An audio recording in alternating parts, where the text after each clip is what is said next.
Hey guys, welcome back to my channel. It's your girl Cinquanta Cox-Smith of www.cinquantacoxsmith.com. Smile for me. Today I'm here with another video on our ways to make money selling in 2024. Let's get into the video.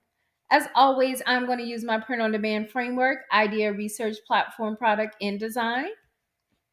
The idea we'll be checking out today is how to diversify into the wellness industry by selling custom printed yoga mats and water bottles.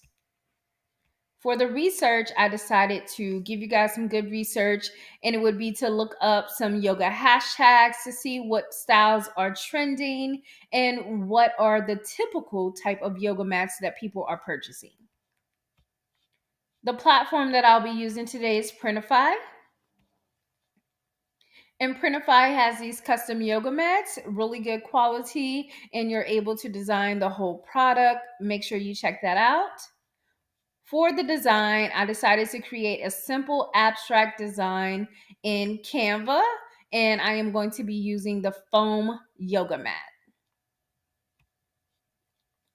So here is our final view of the yoga mat rolled up. This is the mock-up. Please excuse this. I did not remove. Oh well, we all make mistakes. Other than that, this is the final product with the yoga mat. I hope you guys enjoyed this quick video of ways to make money selling in 2024. Don't forget to like, comment, subscribe, and share. And until next time, I love you more than I love this video. Peace.